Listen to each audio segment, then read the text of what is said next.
Jo Leute, was geht ab? Herzlich willkommen zu einem weiteren Video zu One Piece und zwar mit eurem Roger und Eugene. Und heute reden wir über die krasse, schockierende Entwicklung von One Piece. Wir werden heute ein bisschen drauf eingehen, so ist das alles jetzt logisch gewesen, dass Ruffy im 1 gegen 1 Kaido besiegt hat, dass er auf einmal ein Gear 5 hat, dass wir jahrelang auf die falsche Fährte geführt wurden, dass er eigentlich gar kein Gummimensch ist, sondern er eigentlich eine Mensch-Mensch-Frucht hat, also eine Zoan-Frucht, dass es keine Parameter ist. Wir werden heute darüber reden und ich würde sagen, bleibt gespannt. So Leute, wie wir natürlich alle wissen, Kaido wurde endgültig zur Strecke gebracht von unserem Protagonisten Monkey D. Ruffy. Und natürlich müssen wir jetzt, also wir wollen natürlich heute, ist das Thema halt so ein bisschen ranzugehen, um zu gucken, war das ganz nachvollziehbar, ist der Sieg jetzt gerechtfertigt gewesen, ist der Übergang gut gewesen, also...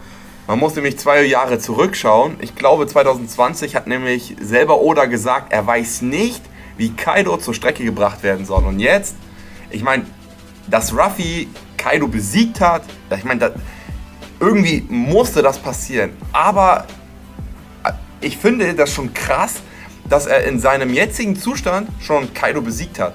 Ich meine, wir wollen ja auch darüber reden, es kam auf einmal eine Gear 5 vor. Eine nie trainierte Form.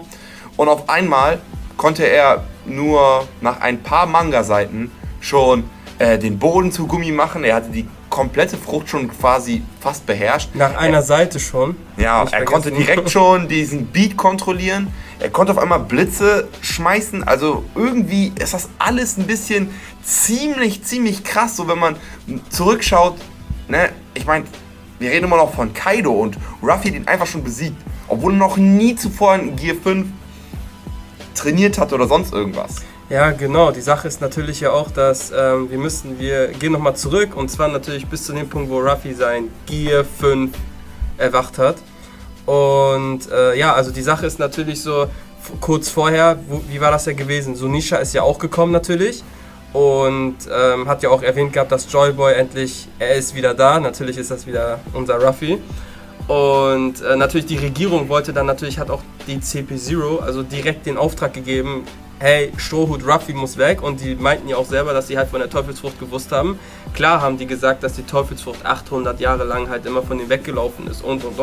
Ja, natürlich, aber wir müssen halt so das sehen. Genau das ist ja das, was wir analysieren wollen heute. Man hat nie, auch in Marineford, egal wo es war, man hat nie Ruffy wirklich so... Man konnte so richtig das aufnehmen, dass Ruffy wirklich von der Regierung jetzt getötet werden muss. Der einzige wichtige Charakter eigentlich in der Strohbande war, was also für die Regierung ziemlich wichtig war ja eigentlich immer Nico Robin. So, wenn Ruffy ja eigentlich ja gesehen Joy Boy ist und eigentlich die größte Bedrohung für die ist, vor allem wegen der Übergang. Und die wussten das ja schon vorher, die haben ja gesagt, die wussten, dass die Frucht das und das ist. Genau. Und auf einmal soll jetzt Ruffy umgebracht werden und vorher nicht. Genau, jetzt, wo richtig. er die Kraft erweckt hat, Gear 5, jetzt, wo er noch viel unaufhaltsamer ist, viel stärker geworden ist, richtiges Power-Up bekommen hat, jetzt wollen die ihn aufhalten. Also, das ist schon krass. Also, man sucht sich echt den falschen Zeitpunkt aus, wo er gerade in seiner Hochphase ist. Das ist halt der Übergang, den ich halt meinte. Ne? Also, das kommt uns auch so ein bisschen so vor, wie als ob das damals bei Naruto und Madara war. Also, ich weiß nicht, ob viele das von euch geschaut haben, aber da war das genauso. Madara auf einmal ein Übercharakter, der aufgetaucht ist. Er war einfach der Gott unter den Charakteren. Dagegen, also Ruffy sag ich schon, Naruto und Sasuke, die waren ja lange noch nicht auf seinem Level. Und Madara bekommt ein Power-Up, ein zweites Power-Up, ein drittes Power-Up, ein viertes Power-Up. Und innerhalb von dieser Kriegszeit hat irgendwie nur 2 Tage gedauert und auch Sasuke und Naruto, Power-Up, Power-Up, Power-Up, genau, Power-Up. Richtig, die haben beide auch. Aber irgendwie nicht mehr so logisch. Die ganzen Jahre waren auch bei One Piece, also es war richtig logisch. Training, stärker, Training, stärker, Training, stärker. Und jetzt, also irgendwo schon cool, aber irgendwie ein bisschen, ich finde, ein bisschen übereilt, oder? Ja, also ich würde natürlich sagen, die Sache ist, wenn wir jetzt mal einfach nur auf die Gear-Formen jetzt eingehen, Gear 2, Gear 3 damals gegen die Regierung, das war ja natürlich so noch so logisch gesehen, weil Gummi, Doping-Methode, klar, Gear 2, Gear 3, da hat keiner gemeckert, das war einfach geil. Gear 4, logisch, hat ja mit Rayleigh trainiert und seine 2 Jahre und hat natürlich seine Form erreicht. Aber dann, natürlich, wenn wir uns jetzt ein bisschen fragen, so sage ich mal den Hintergrund, Warum? Weil das hat ja Kaido auch erwähnt, das haben wir uns, glaube ich, uns auch alle nicht so gefragt. Weil es halt, man muss halt immer gucken, wie logisch geht man halt an ein Anime ran. Ne? Also Oda ist auf jeden Fall ein Genie, was man dazu sagen kann. Nur halt der letzte Punkt, so auf Rooftop, also wirklich der Kampf gegen Kaido war ein bisschen so, sagen wir mal so, als Ruffy in der Gear 4 Form Boundman gegen, oder Snakeman jetzt gegen Kaido gekämpft hat, ist ja immer in der Luft abgeprallt, wie ihr wisst. Ne? Er prallt ja immer halt ab mit seinen Attacken, mit Python oder halt, was war das, Calverine und. Auf jeden Fall macht das ein Gummimensch, kann ein Gummimensch wirklich in der Luft die ganze Zeit abprallen, weil er hat ja Boundman Gorilla-Form, Snakeman halt Schlangenform, kann man sagen, okay, Zoan natürlich, das war halt wirklich spektakulär, aber Nika, so vom Gummi auf Nika, also der Übergang und dann Blitze kontrollieren und Boden in Gummi verwandeln, das alles nach einer Seite, also das ist halt so halt schon das, wo man sagen muss, halt so, wie kann das sein, dass er auf einmal das so beschleunigt? Das war ja vorher nie so gewesen, oder? Ja, also das finde ich auch echt krass. Also man kann auch nicht leugnen, dass er vielleicht sich das irgendwie nur eingebildet hat, dass er Gummi hat oder ein Gummicharakter ist, weil er hat damals gegen Enel gekämpft und wir wissen, Blitz gegen Gummi hat keine Wirkung. Also es hätte nicht sein können, dass er früher irgendwie durch seine Form nur das bekommen hat, sondern es war wirklich von Anfang an so, dass er die Gummi-Eigenschaften hatte. Gut, es kann wirklich sein, es kann auch wirklich sein, ich meine, dass Oda uns all die Jahre so krass ins Licht, also hinters Licht geführt hat, dass dass er wirklich sowas geplant hat. Aber diese Aussagen, die er halt getätigt hat, wie will er Kaido besiegen, die haben uns halt ein bisschen zum Nachdenken gebracht. Man muss dazu schon sagen, also es hätte auch niemand anders sein können. Auch wenn, zwei Leute Kaido besiegt hätten, das wäre auch nicht zufriedenstellend. Dass Ruffy ihn besiegen musste, war irgendwie auch klar. Auch wegen der ganzen Geschichte von Wano Kuni und das hat ja auch Oden gesagt. Also irgendwie musste das passieren. Es musste zwar passieren, das stimmt, aber ich hätte auch immer noch gesagt, so... Man hätte sich vielleicht noch ein bisschen was anderes überlegen können, so ein Alternativ. Also was ich mir zum Beispiel überlegt hatte, war jetzt, also klar, das muss jetzt nicht unbedingt so sein, es hätten viele andere Möglichkeiten auch sein können. Zum Beispiel, klar, Zoro hat seinen Kampf mit King gehabt, er hat halt das Enma-Schwert gehabt, was Oden damals benutzt hat, um Kaido zu verletzen, aber lassen wir das mal weg.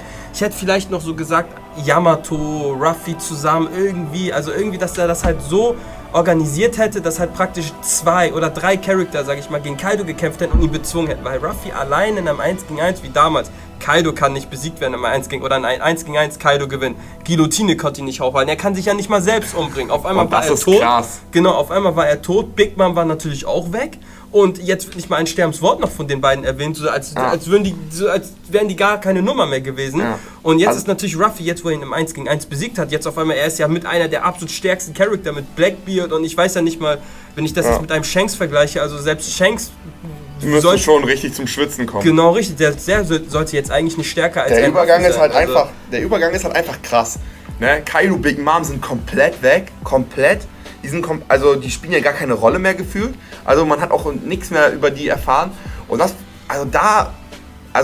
wir erwarten auf jeden Fall, da muss irgendwas noch kommen. Also irgendwas muss über die noch erzählt werden. Also dass jetzt komplett von der Bildfläche verschwinden, wäre ein bisschen schade, würde ich sagen. Ne? Ich meine, waren jetzt auch keine Kleincharaktere, keine Side-Charaktere. Genau, richtig. Vor allem, die wurden jahrelang aufgebaut. Aber wie gesagt, nicht falsch verstehen, weil, Bruder, liebst du One Piece? Mann, wenn ich nie One Piece lieben würde, seitdem ich ein Kind bin, bin ich damit aufgewachsen. Ne? Genau, ich liebe auch One Piece, deswegen. Aber ich glaube, an dem Punkt würde ich halt auch sagen, dass Oda sich das schon ein bisschen vor kürzere Zeit, sagen wir jetzt vor 2 Jahren oder je nachdem, sag ich mal, so sich das ein bisschen, glaube ich, aus dem Hut gezaubert hat. Also unsere Meinung halt. Ne? Eure Meinung kann natürlich eine andere sein, das könnt ihr dann natürlich in den Kommentaren schreiben, aber das ist halt so. Was denkt ihr denn? Ist das alles gerechtfertigt? Wie ist der Übergang? Kaido, Big Mom wurden komplett besiegt. Ruffy, Gear 5 Form, hat auf einmal einen mega Power-Up bekommen. Ist jetzt Sonnengott Nika. Und somit, dadurch, dass er Kaido besiegt hat, alle haben selbst gesagt, Kaido ist der stärkste Pirat überhaupt. Vielleicht da wurde die stärkste Kreatur, also Blackbeard würde ich noch sagen, der durch seine 2 Früchte, man weiß noch nicht sehr viel darüber, wie er wirklich kämpft. Würde ich sagen, mal ist noch einen Ticken stärker. Ob Shanks stärker ist als Kaido, könnte man meinen. Ich würde vielleicht sagen, ja, aber wirklich nur so einen Ticken. Ich glaube, darüber werden wir, glaube ich, auch nochmal ein Video machen, so ein bisschen kräftig vergleichen. Genau. Da müsste man wirklich mal noch ein eigenes Video machen. Aber schreibt mal eure Meinung in die Kommentare. Ich meine, wir haben jetzt unsere Meinung erzählt. Für uns ist das alles ein bisschen crazy, wie das alles sich entwickelt hat. Auch wenn die Formen alles an sich mega, mega cool sind. Aber irgendwie ist der Power-Up ein bisschen zu schnell gekommen. Was sagt ihr? Liken, abonnieren, teilen nicht vergessen. Genau, nicht vergessen und bis zum nächsten Video.